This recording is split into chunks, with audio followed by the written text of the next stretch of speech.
para existir esse processo, o gestor precisa passar essa confiança. Deixa eu fazer um outro comentário. Você mencionou aí sobre a questão de desconfiança, né? O que gera contatos constantes. Isso também já passei por um problema assim já. Né? Meu Porque Deus. assim, o que acontece, gente? Se eu trabalhasse, por exemplo, presencialmente, e o gestor agendasse a reunião diária, ok, de manhã. A reunião é para ter 15 minutos para passar o posicionamento de cada colaborador, né? Se nós ficarmos 2 horas na sala da reunião diária todo dia, né? Ou se não, mais tarde é uma reunião, 1 horinha, 2 horinhas. Com certeza no presencial as pessoas irão perceber, tá cansativo isso, né? Toda hora a sala de reunião, que hora a gente vai trabalhar? Agora no remoto não, né? Passa a impressão, posso fazer uma ligação? Aí liga e fica 1 hora, fica 2 horas. Né? Já tive problemas. Não, hoje a equipe tá uma maravilha, hoje não tem que reclamar. Mas no passado já tive problemas assim também. Toda hora ligação, toda hora. Né? Ah, posso te dar uma ligadinha? Pô, tá bom. Aí essa ligadinha é 50 minutos. Mas não é Não, de vídeo, não. esse problema não tem, não. Lá a gente não usa nem vídeo, só câmera, só áudio mesmo. Mas assim, já aconteceu isso já. Muita ligação. Aí ninguém fala, eu tinha que falar, desculpa, mas tá muita ligação, a gente tem que trabalhar, né? Tem que focar no serviço, senão não vai andar as tarefas, né? Só batendo papo, só planejamentos de assim, horas e horas e horas. Vamos fazer um planejamento um pouquinho mais enxuto e trabalhar, né? Focar nas tarefas, senão não vamos entregar nada. Mas é questão de planejamento, objetivos e metas. Então, se eu de fato preciso ligar para essa pessoa, ou eu posso receber com uma mensagem. Eu realmente preciso fazer um monte de reunião? Ou eu posso mandar um e-mail e solucionar o problema? Sim. Então, isso é uma problemática que é agravada com o trabalho remoto. Infelizmente, tem. Então, vocês estão vendo que tem muitos fatores envolvidos que são sensíveis, mas ao mesmo tempo que é muito mais de trabalhar e preparar as pessoas para isso do que, de fato, o trabalho ser um problema. Existe uma avaliação para saber se a pessoa tem perfil para o trabalho remoto? Vou falar assim de avaliação, mas tem algumas ferramentas aí que a gente pode utilizar. E isso tem a ver também com muito que eu trabalho. A gente fala muito do perfil, a gente fala de perfil comportamental. Não só do perfil comportamental, mas tem algumas questões, aí a gente vai trabalhar como se fosse uma entrevista, mas mais do que isso. Vocês conhecem o DISC? Okay. Sim. O DISC é um assessment muito interessante que também direciona para isso. Então, por exemplo, se eu tenho uma pessoa que ela necessita muito de contato humano, de socialização, de alguém que esteja ali impulsionando, não seleciona essa pessoa para o trabalho remoto. A não ser que a gente fale do híbrido, que é o que está acontecendo hoje. Né? Então, 1 dia, 2 dias, 3 dias na semana, e olha lá. Agora, é o tipo de pessoa que não vai se adaptar muito bem. Dá para levar isso ao pé da letra? Não, porque a gente vai avaliar outras questões. Então, o DISC, que é a análise de perfil comportamental, ele auxilia nesse processo? Muito. Tem a questão da expertise do profissional que também está avaliando isso. E aí vem o gestor com a área de RH junto, trabalhar toda essa questão na parte de recrutamento e seleção para, de fato, identificar. Porque não é só olhar se tem todas as competências técnicas ali, mas, de fato, eu esqueço de ver se a pessoa é social. Não é? Ela é mais introspectiva, ela é extrovertida, porque o remoto, 100% remoto, ele tende a essa questão do social, afeta as relações sociais, afeta essa parte do suporte social, porque você não está interagindo com as pessoas. É só por vídeo, por câmera, por áudio. Então, se a pessoa já tem um perfil, que ela é mais fechada, eu vou usar o termo depressiva, mas não vou falar de adoecimento, tá? Não contrate. Não vai funcionar. Ela pode falar assim, não, mas eu gosto e vai dar certo porque eu quero, porque é melhor. Eu dou para vocês menos de 1 mês para essa pessoa desencadear um problema. Tá? Então, que é o ferramental, que é a análise, que é a expertise da pessoa, de fato, de entender se aquela pessoa ela tem as competências comportamentais. Sim. É interessante falar sobre isso também, sobre essa questão social, que assim, muitas pessoas tentam suprir essa necessidade no trabalho, né? Nos vínculos profissionais. Sim. Vou dar o exemplo meu e do Michael, né? Nós somos cristãos, né? E participamos ativamente da igreja. Temos amigos da igreja, famílias que são amigos nossos de igreja, Sim. né?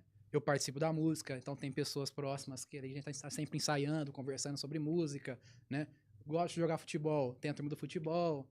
gosta de Muay Thai, tem a turma que treina Muay Thai. Então tem vários assim, grupos sociais dos quais eu participo e tenho amizades.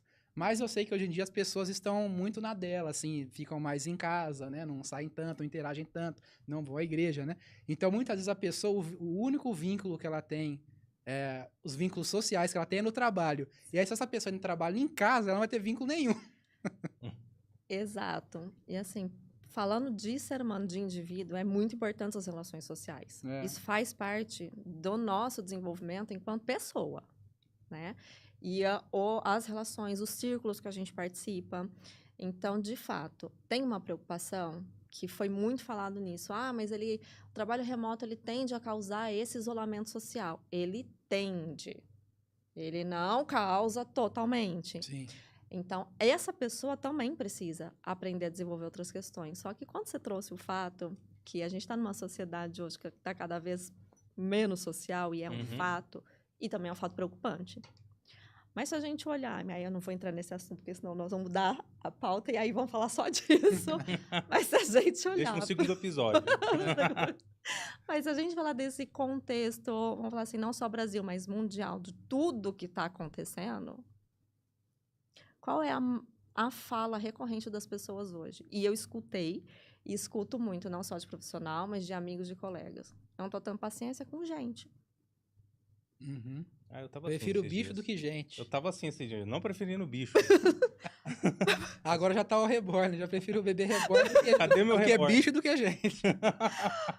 Mas porque a gente está entrando num contexto que está super complexo, gente. As pessoas estão cada vez mais adoecidas, você não tem paciência, você não tem vontade de socializar, porque se você fala um A diferente daquilo que está sendo trabalhado, já virou um Armagedon. Então, assim, acabou o processo. E a gente precisa ter esse cuidado. Então, esse cuidado, quando a gente leva para o trabalho remoto, de novo, aí vai falar assim, Vivi, pelo amor de Deus, mas estava falando que tudo é a liderança. Não é tudo. Mas a liderança também precisa auxiliar nesse processo de socialização, de relacionamento interpessoal, esse fortalecimento. Então, não quer dizer que, por exemplo, uma pessoa, um profissional que tem um perfil que é mais introspectivo, ela não sirva para o trabalho remoto. Mas se ela já tem esse perfil, ela vai precisar ser mais desenvolvida. Porque você já tem essa tendência de entrar na bolha, entendeu? Na sua casquinha. E o remoto faz isso.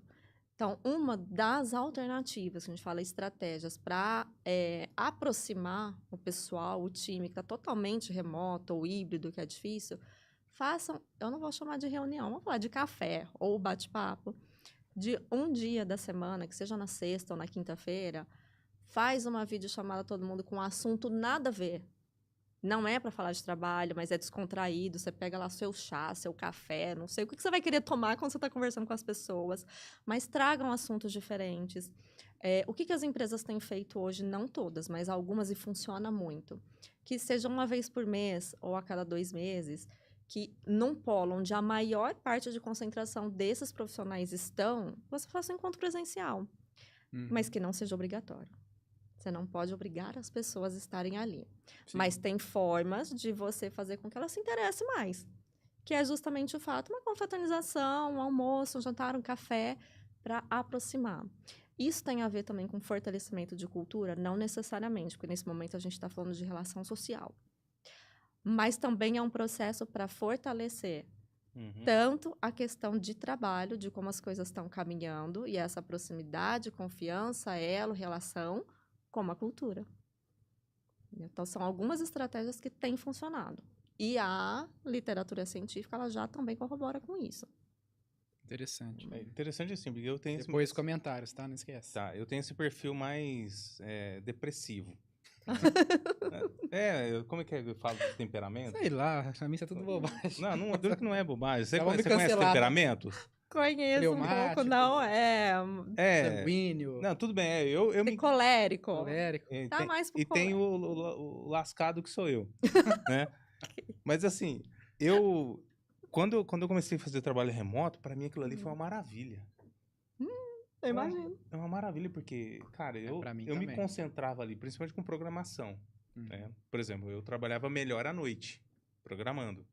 Então, quando eu consegui ficar na minha mesinha, quietinho, com a minha música, da maneira que eu quero fazer com o meu café e focar naquilo, pra mim, aquilo, assim, deslanchava o que eu tinha que fazer. Né? Funcionava muito bem. Comigo é assim também. Aí quando eu tive que fazer uma outra experiência, voltar pro presencial, nossa, foi uma tortura. Às vezes acontece, só quem trabalha com código vai saber disso, né? Às vezes tem um bug, um problema lá, você fica o dia inteiro, fala, gente, nada resolve. Aí você acabou o expediente, né? Ou senão vai dar um tempo, vai tomar um café e tal. Aí mais tarde, você foi tomar seu banho, tá de noite, você fala, nossa, acho que tal coisa dá certo. Exatamente. Aí você vai, deixa eu tentar só rapidinho. Aí essa a armadilha também do trabalho remoto, né? Deixa eu tentar. Aí você senta lá pra fazer. Aí você gasta umas 2 horas. Não, mas deu certo mesmo, que maravilha. Mas tava trabalhando à noite, né? Tem tudo isso. Então, assim, tem uma complexidade? Tem, porque a gente fala de momento de desconexão e conexão. Estabelecer limites, que é a questão do horário de trabalho. Mas para as pessoas que preferem ou precisam de ambientes mais silenciosos, é maravilhoso. Eu falo, eu trabalho de forma remota. Vamos colocar uns 90%. Porque se eu vou dar treino para empresa e exija, eu estou ali, né? Presencial, a gente faz questão híbrida. Mentorias, hoje, é totalmente remoto. Mas se eu tenho um profissional com perfil que ele precise disso e a gente está na mesma cidade, ok, a gente dá um jeito. Mas o seu perfil para isso é maravilhoso, porque você vai produzir mais, você vai render mais, você vai ficar com hiperfoco.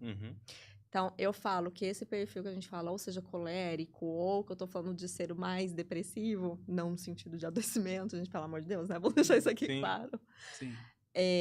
Tem os contrapontos. Então, tem a parte do quanto menos socializar, melhor, em alguns aspectos, mas eu também consigo focar mais. E o que aconteceu e tem acontecido quando fala volta todo mundo presencial?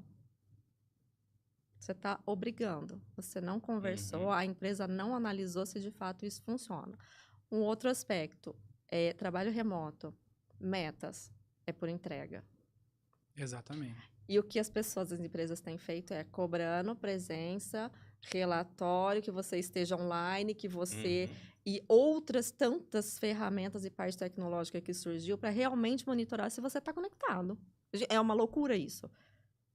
Porque assim, para eu saber se você está trabalhando, você tem que estar ali logado no sistema das 8 às 18, das 9 às 19. Não, gente, no presencial. Você garante que a pessoa está ali todo dia produzindo 100%? Não, tem muita gente que está de corpo presente. Sim. Mas, na ilusão das empresas, de gestores que ainda têm dificuldade com novos modelos de gestão, novas modalidades de trabalho, eu preciso ver a pessoa. Não, ela está aqui, está tudo certo. Está tudo certo. É verdade. Ou às vezes a pessoa está fazendo aquela famosa agada remunerada. Pode falar. Cafezinho também, né? Cafezinho, a pessoa toma café o dia inteiro. Tem muito disso, né? Mas no presencial dá para enganar mais, né? Tanto eu trabalhava numa equipe que eles consideravam horas de produção mesmo, se eu não me engano, é 4 horas e meia, 5 horas só. Né? Gente, se você estabelecer para o trabalho remoto questões de meta por tarefas e entrega, não importa a hora que essa pessoa vai estar trabalhando. Desde que ela entregue o que foi combinado. Tem uma empresa, como fazer propaganda, mas ela funciona super bem, de forma totalmente remota, porque a política dela é essa, é entrega, é metas. Porque remoto não dá para você existir e ficar logado o tempo todo. Vamos fazer um monte de reunião toda hora, todo dia tem reunião. Para quê? Para eu ver que você está ali? Não tem sentido. Não tem sentido. Ixi, coitado daquele líder, né? Que passava sempre olhando a telinha dos computadores. Assim, ó. Nossa! Esse aí, coitado. Esse aí perdeu o emprego numa dessas. Gente, eu o mais doente de todos. Sim. Ou tá trabalhando pra Amazon, fiscalizando os indianos lá, né? Meu Deus! Essa história aí, você viu? Que tinha um sistema que eles falaram que... Isso nos Estados Unidos, né? A Amazon anunciou, falando que tinha alguns mercados oficiais... Supermercado, né? Oficial da Amazon, no qual a pessoa entra no mercado... No carrinho, ela vai estar logada com a sua conta da Amazon e ela pega os produtos e o próprio carrinho, o smart carrinho lá inteligente, já vai calcular e vai cobrar lá a sua conta da Amazon tudo automaticamente. Só de você pegar e pôr no carrinho, já vai identificar, vai cobrar, tudo é uma maravilha. A pessoa pega as coisas e vai embora. Aí descobriram que, na verdade, não era bem assim, não. Que tinha os indianos que ficavam olhando nas câmeras lá. Ó, pegou um saco de arroz aqui, ó, saco de arroz. Já colocando na conta do cara lá. Calma, em tempo real. Isso é um MVP, calma. É um teste. Pô, você já quer um sistema funcionando? Então. Você tá fiscalizando ali isso aqui. Aí a migué que eles deram fala assim que não, estavam fazendo treinamento de máquina. A inteligência artificial pra depois ela fazer sozinha. Sei, hein? Tá. Sei não. Não sei. Manual. Tem alguns